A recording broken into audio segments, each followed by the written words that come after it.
So this afternoon we're just cruising around seeing what we can find. No specific intention. Driving past this dried up waterhole. We spotted a monitor lizard nibbling on something.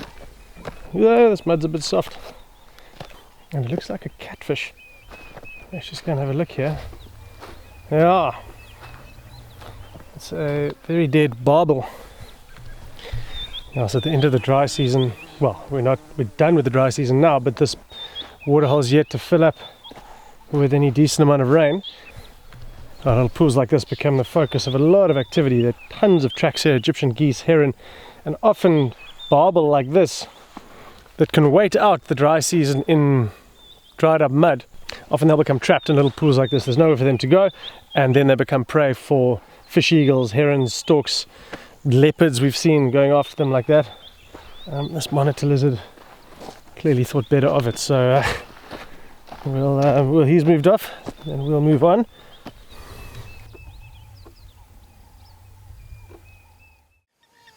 It's not only barbel that become trapped, it's also crocodiles. So the bigger ones will generally leave dried up waterholes like this and go to the river or any bigger waterhole nearby. But in this waterhole, there's a small little croc in the mud here, just his eye sticking up, and he or she, if it goes overland trying to get to the river or a better water source, it is going to be incredibly vulnerable. So it's actually safer for it to stay here, even though it's fairly exposed in the shallow water to herons and there's some splash. Okay, I think they actually barbel in here as well. Maybe that's even what this little croc's after. Let's see if we can get some footage. Okay, change in plan. We're forgetting the crocodile. We just heard big cats fighting. I couldn't tell if it was lion or leopard, but it's not far. It's like 300 meters from where we were filming that little crocodile. There was a hyena skulking around earlier. I didn't think much of it. Maybe there's a kill around. Okay, so we're gonna nip in here, switch off and listen. Okay, we heard them again. We're close now. They're in a dense area. Don't know if we can get in here. It sounds like leopard, but let's see what we can see. It's pretty thick in here. It's a deep drainage line. I think they're going to be down here somewhere. Oh, there's a hyena. There's a hyena. There's a kill. Okay, here we go. Leopard in the tree. And there's a kill. There are probably two leopards here. Kill. There are probably two leopards here.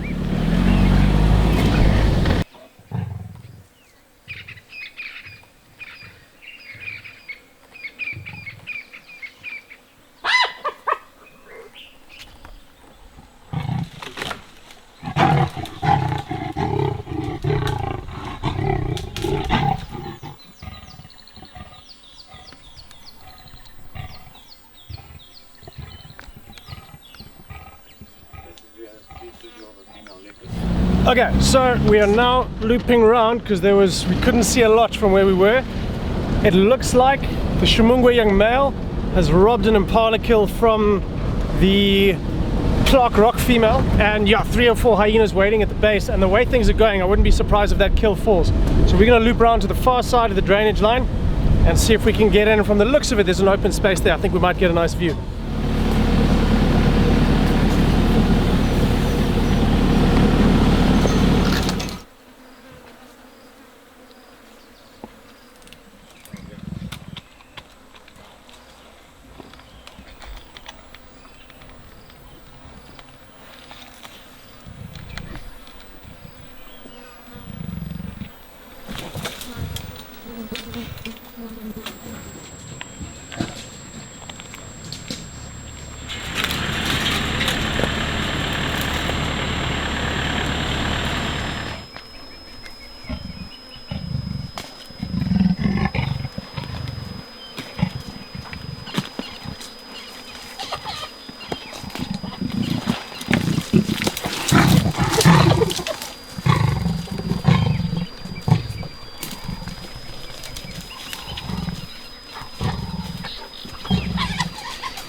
Okay, we're in a fairly awkward spot here. Just trying to get under a branch to see the leopards. It's fairly thick in here, so this is the only angle we could get. It's closer than we probably should be or than we'd like, but it's the only way we can really get a view. So what it looks like is the Clark Rock female has been robbed by the Shumangwe young male. We say she was robbed because she almost certainly made the kill. She wouldn't have come in and got herself in this predicament if the male had made the kill. This is a classic case of a male stealing a kill from a female. The problem for him now is he's uncomfortable up there, just like we are here. We're trying to show solidarity with the leopards.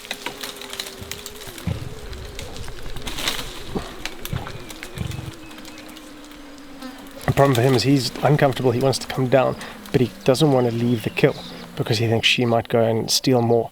She's sitting tight where she is. She's probably not going to move while he's up the tree. Hyenas are still skulking around the base. They've got one or two scraps that were dropped earlier. This is probably just going to be a stalemate for a while, I think. So the sun's going down, it's getting dark. I don't think we're going to see too much more action. We might see a bit of growling back and forth. But considering the bulk of the kill has been eaten, and the female's certainly eaten quite a bit, she's panting, breathing very heavily, which is not from exertion. It's from her stomach is so full.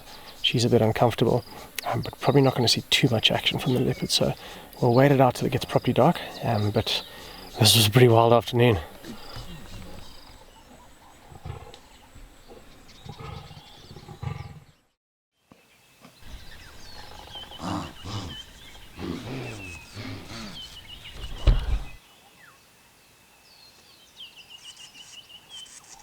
Yeah, this is very exciting. We're back at the Batus nest and we can see at least one chick on the nest. The male's just come in, he's fed the chick. There might be more. They're so well camouflaged. When we got here we thought, oh no, the nest is gone because it blends in so well.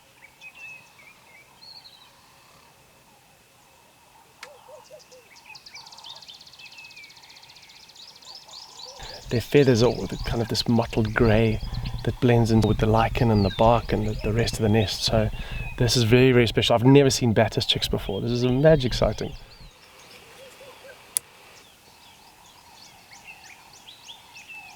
It's only the female that broods the chicks. She's identified by the chin spot. So the chin spot Batus gets its name from the female's plumage. She's got a brown spot just under her throat, and the male's got black, but he doesn't have the chin spot. So it's the female sitting on the nest, and yeah, we might see the male coming in to feed her now.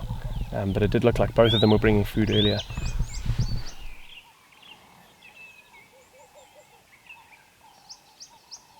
What we can see is there are definitely two chicks, and they're slightly feathered. They've just got the kind of quill feathering, but their eyes are still closed. So they're probably only 4 or 5 days old maybe. The nesting period is just over 2 weeks, so by 17, 18 days they're leaving the nest. So we've only got another maybe 10, 12 days or so before these little guys are hopping around and they're gone. So I think we're going to be coming back here quite a bit in the next week or so.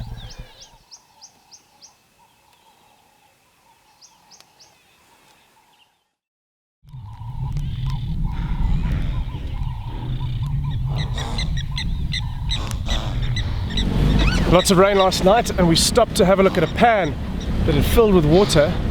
While we stopped, we heard wildebeest alarming. They are continuously alarming. They're just up in this clearing here.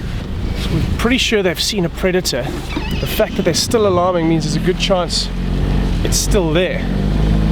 So let us sneak into these thickets here and have a look. The wildebeest are back here, and they're still going. They're making their alarm call. There's something here. Okay, we just got fresh tracks of a female leopard moving through here.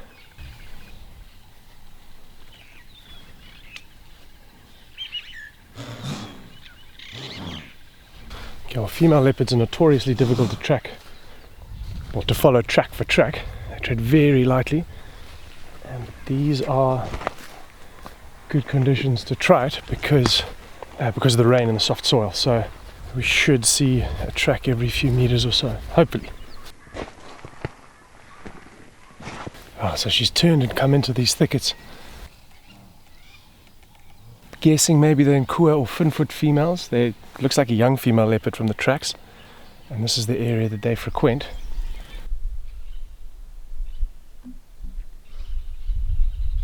There's a little drainage line running in here. We're going to very slowly follow it and see if there's see if she's still around. She's close, but you know, because we're on foot, she might get a fright and move off. And that's the tricky thing. You'll be on fresh tracks and you think, oh no, we're about to see her, but she's just moving 50 meters ahead of you and you never actually catch sight of her.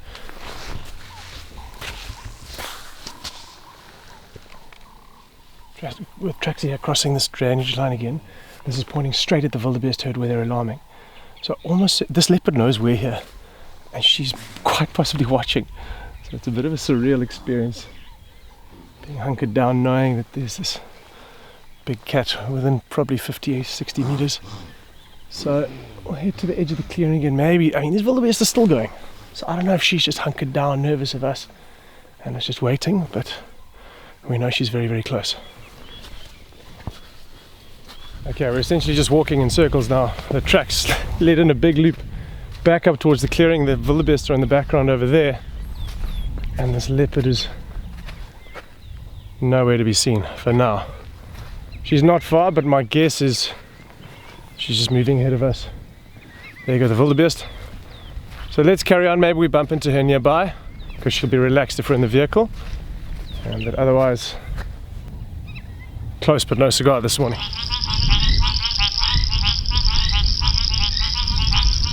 So you can hear behind me how the bush has absolutely come to life with the rain that we had last night. These frogs and toads going ballistic, trying to find mates. This little pan yesterday was bare earth. It was just dried up, caked mud, not a drop of water in here because we've had a couple of weeks of very hot weather and no rain, but we had an absolute downpour last night. I think we got 30 mils in about half an hour, so it's very cool. I mean, literally a few hours of rain and everything bursts into life again. So let's have a look if we can find some frogs, but they tend to go quiet as soon as you get close. But here's a millipede. Let's have a look at him.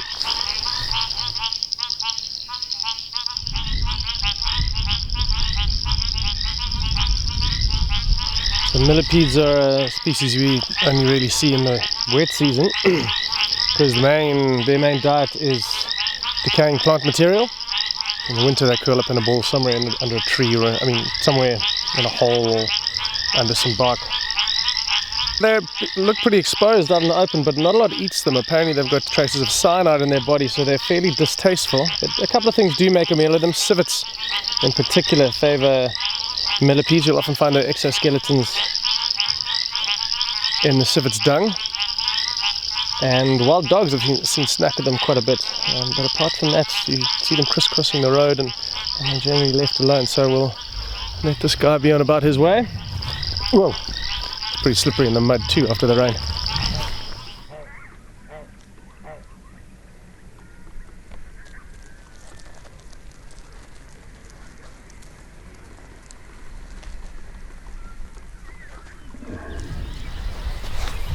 And of course another of everyone's favourites when the rain comes is the dung beetles. They come out when the soil is nice and soft after rain, so even in midsummer we might not see them for a couple of weeks if the ground gets baked really hard by the sun and we don't have a lot of rain, because they need to be able to dig, they need to be able to bury their dung. That's part of their breeding strategy. They'll bury it, well, sorry, not specifically, not all of them, but some species. This guy in particular, he's of the telecoprid variety. They roll the big balls and they bury them. They'll lay eggs in the ball, then when the larva hatches, it'll have that dung to feed on.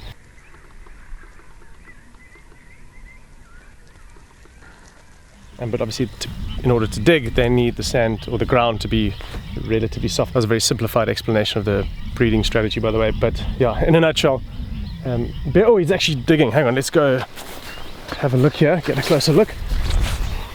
So he'll be circling around the ball at the base, digging, excavating, and slowly the ball will sink down. So this is very cool to see.